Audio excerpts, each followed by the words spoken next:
So we keep hearing this narrative, right? That these really advanced AI agents, they're basically ready now, ready to just walk into our jobs. Yeah, the disruption is coming any second now. But when you actually dig into the performance data, well, it's a very different picture.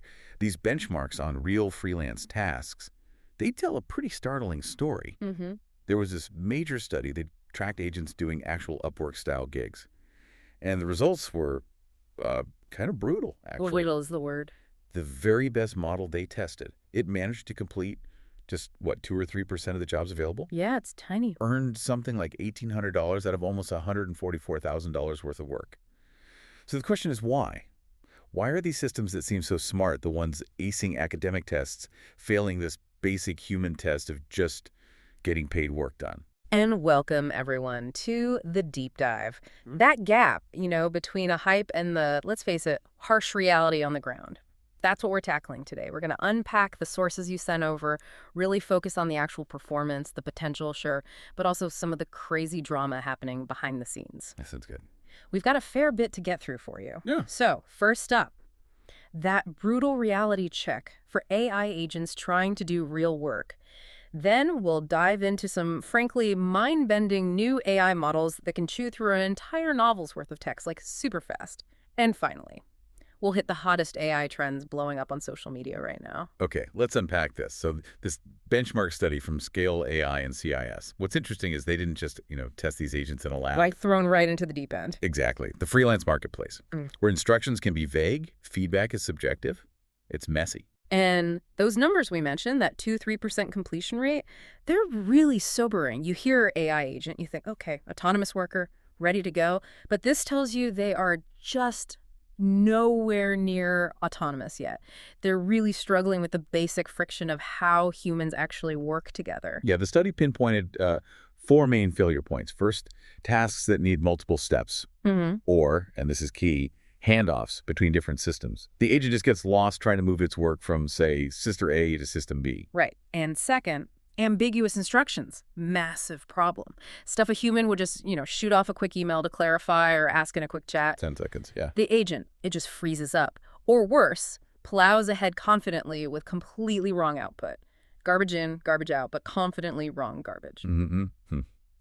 The third one, and this feels like the big one for complex work, contextual judgment. Yeah. Picking the right tone, the style, understanding the nuance a client needs.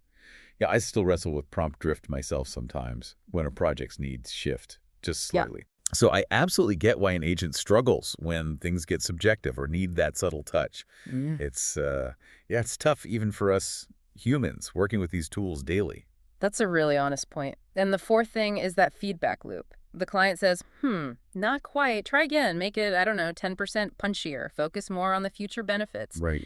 Agents just fail repeatedly at taking that kind of subjective feedback on board, something humans do all the time. They just lack that common sense adaptability to criticism. So the takeaway for now seems pretty clear. Yeah, I think so. For you listening, the clarity should be this. AI agents right now, they're great as tools, or maybe specialized assistants for really narrow, repetitive tasks in the back office. Like filling in forms or basic data stuff? Exactly. Simple data extraction, that kind of thing. But they are absolutely not replacements for complex human workflows. Anything that needs real judgment calls, moment to moment. So why is that contextual judgment piece, like picking the right tone for a client, why is that the final hurdle for these models right now? Well, what's fascinating, I think, is that the systems just lack any real inherent understanding of subtle human intent, They're processing patterns in data, tokens, not actual meaning or feeling. It's kind of like translating a sentence word for word from another language, but completely missing the cultural nuance or the implied social signal. The systems lack inherent understanding of subtle human intent. Right, and that reality check, it really highlights the lag between what's actually deployed versus what the big labs might be cooking up. So maybe let's peek behind that curtain. Start with the drama, then hit the tech. Okay, yeah. Speaking of the big labs, there was some pretty wild industry gossip swirling around. This almost bizarre AI love story, apparently, that unfolded right after Sam Altman got initially fired from OpenAI. That's right. Our sources confirmed there were actual merger talks between OpenAI and, get this, their biggest rival, Anthropic. Wow. The two heavyweights were actually considering merging. Yeah. That just shows how fast things can shift, those internal power dynamics in this, super competitive space. Totally. But In the end, Anthropic backed out, said no to the merger, which also tells you something, right? A quick rethink about staying independent versus consolidating power. Interesting.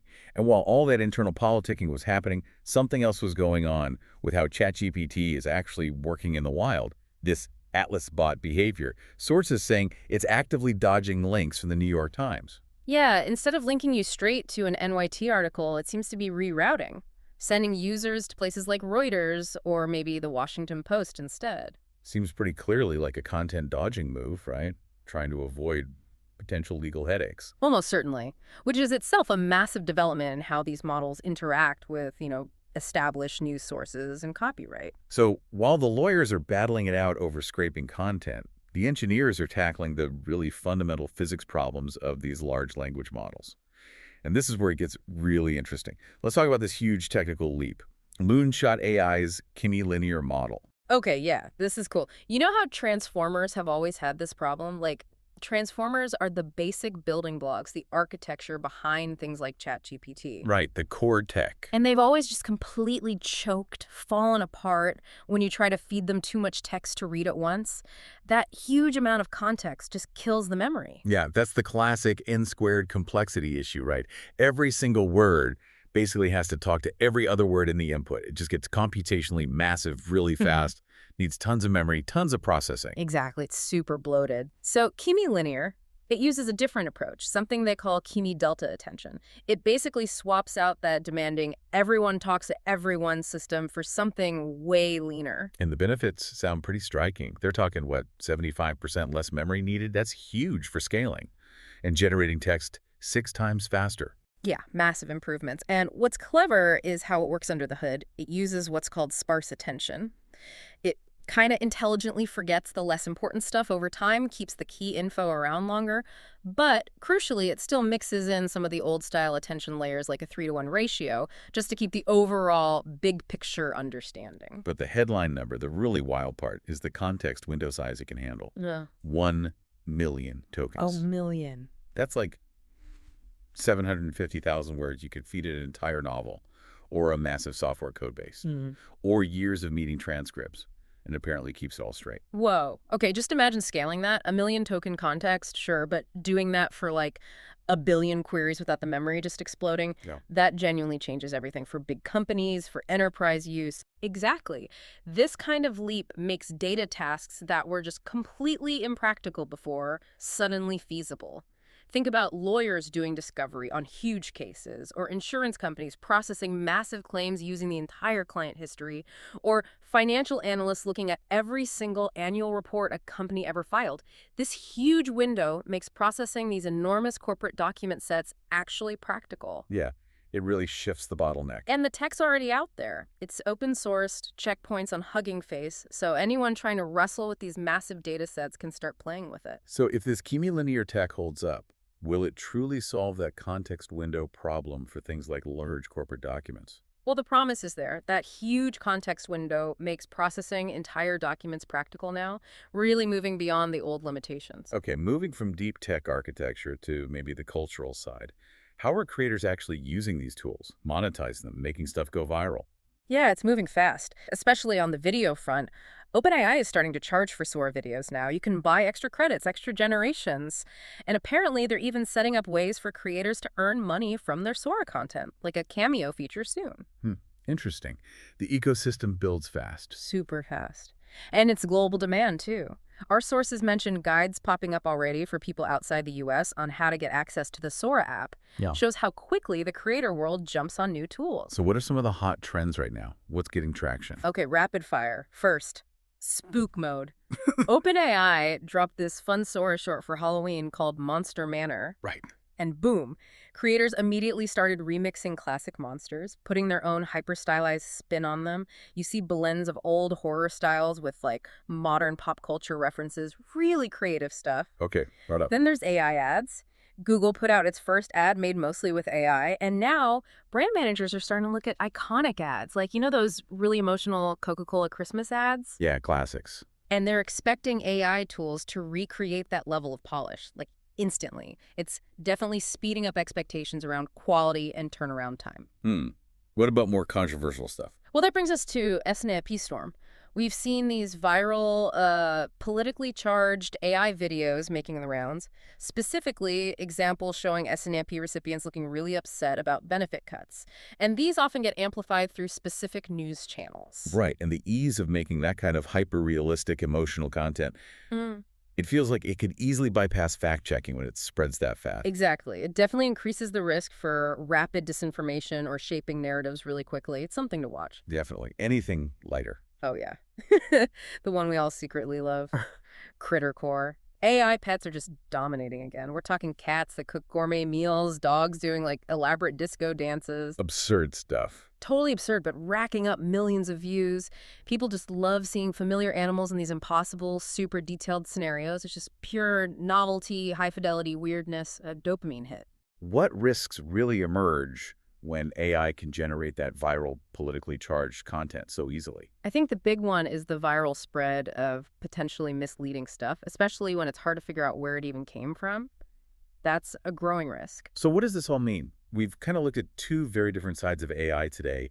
The gap feels pretty huge. It really does. On the one hand, you have the deployed agents, right?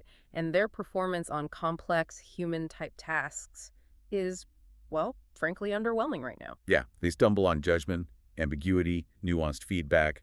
The human factor is still crucial for actually getting quality work done. But then on the other hand, the underlying technology, the core engine stuff like Kimi Linear, it's making these absolutely radical leaps. Speed, context handling. It's like we're suddenly stacking Lego blocks of data at scales and speeds that were just physically impossible like 6 months ago. So the short-term future isn't necessarily about AI taking over jobs that need that human judgment. Probably not wholesale replacement, no. It seems much more likely to be about specializing. AI getting really good at those narrow, high-volume, repetitive tasks that it can handle super efficiently, especially now with these massive context windows, which means the most valuable skill, maybe, moving forward.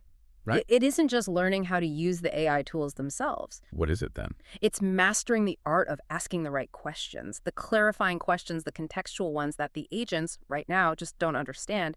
That's where the human intelligence, that nuance, is still absolutely essential. That's a great point. So, our challenge for you today listening is this. Take a hard look at your own workflow.